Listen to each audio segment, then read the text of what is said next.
When the best hitters in baseball history are listed, Ted Williams is always on that list. In 19 big league seasons, he had a lifetime batting average of 344, and he belted 521 home runs.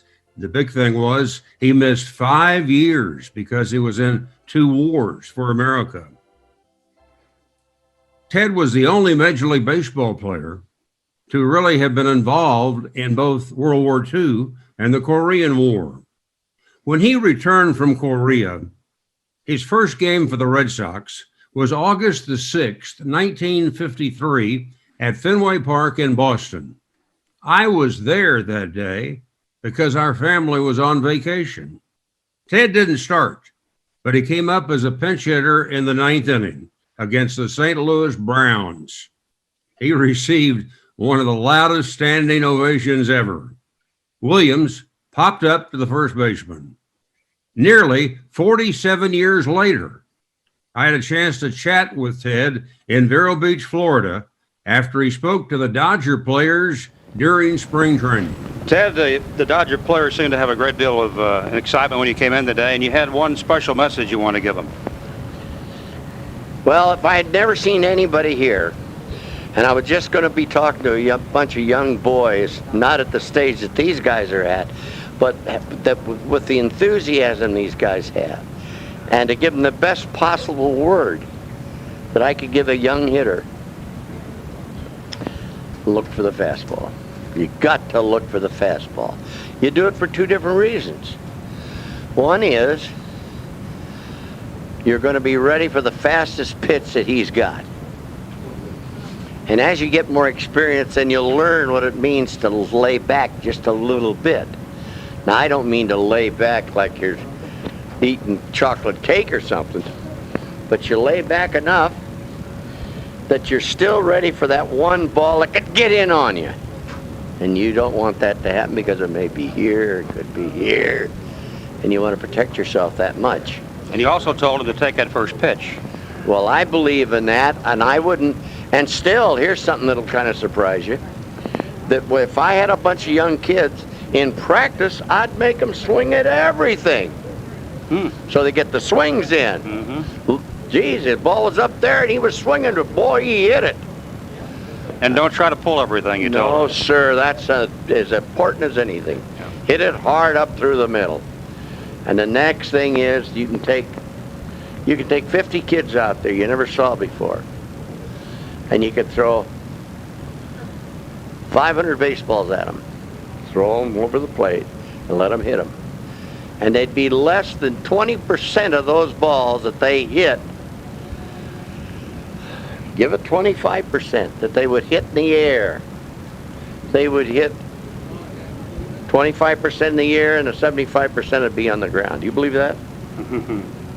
Ted, the other thing you said to them, take advantage of the moment.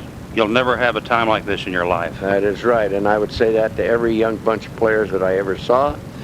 I'm not an old experienced manager, but every young kid should hear those words. Get a good ball to hit. Now, what does that mean? Is that a good ball to you? No. Or is that a good ball to you? No. Or in your rib, is that a good ball? But something out over that place looks a lot better. And you can hit that. You think you can. And so he wants to be looking for that kind of a ball that he can hit. So that's a good ball to him. It may not be for a guy that can't hit a high ball, but he'd want one maybe down over here someplace. You praised the young player. You said there are 100 hitters I like that are in the game today. You bet. There's a terrific amount of talent in the big leagues. Absolutely a terrific amount of talent in the big leagues. Big, strong, athletic, talented, natural, everything. Don't forget they get to see Major League Baseball now. They get to see all the good pitchers, and they get to see the World Series, and they get to see the All-Star Game. And everybody in the world trying to help them some way or another. And a lot will be said that will help them. But you can't be there picking your nose or scratching yourself and going to get it if you're not paying attention. What are the odds that a 62nd round draft choice who was selected as the 1,390th player taken that year would wind up in the Hall of Fame. Well, Mike Piazza accomplished that feat. He still remembers when one of the greatest hitters in baseball history came by his house while he was still in high school to discuss hitting.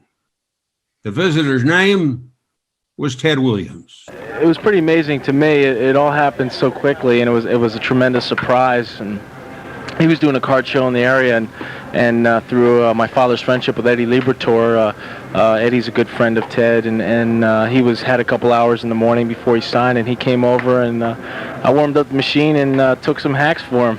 What were you, 16? Yeah, I was about 16 years old, and just tremendously excited, and he was asking me questions, and I was so nervous I couldn't even answer. I mean, I was just like in awe, but from what I understand, he was very impressed, and it was just a tremendous impact on me. And he stressed to you the mental importance of the game, didn't he, in the hitting? Yeah, he told me more or less, he says, you have the physical tools, you have the strength, you have the quick hands, the bat speed, but that's only 50% of the battle. The other 50% is making adjustments and how good you are at recognizing pitches and situations. And so that's something, like I said, is something I've took to heart and something I've tried to work on. Were you reading Ted Williams' book, or had you read it at the time on hitting? Yeah, I have read it at a time. I was just I guess you could call a student of hitting, and I read Ted Williams' book and Charlie Lyle's book, and tried to take little bits and pieces of information from those texts and try to put them into practice. And as I understand the story, and you mentioned Ed Liberatore, at that time he was a Dodger scout, I understand that Ted Williams said, if I were a scout, I'd sign you today. Yeah, that's what he said, and we have a videotape, a home videotape of the whole day, and it's something I take out every now and then and watch for inspiration, and actually pick up a couple of things and things that I didn't understand at the time that he was telling me. I could go back now as a professional and see exactly what he was talking about. So it's been a tremendous help for me, and it's something like I said, I still enjoy to watch. What were some of those tips? More or less on dealing with pitches inside and just overall situations and visualizing and I talked to Ted Williams. Obviously, I've talked to Joe DiMaggio at a banquet one time, and the most important thing that they seem to tell me about hitting is not to be intimidated. And that's something I think where a lot of people don't understand. They're so bent on fundamentals and elbows and where your head is and hips and legs and everything, but they don't understand that obviously I think hitting is a tremendously mental thing to do, and it's something you have to be very a tremendous amount of concentration you have to have, and I think that's something that's overlooked.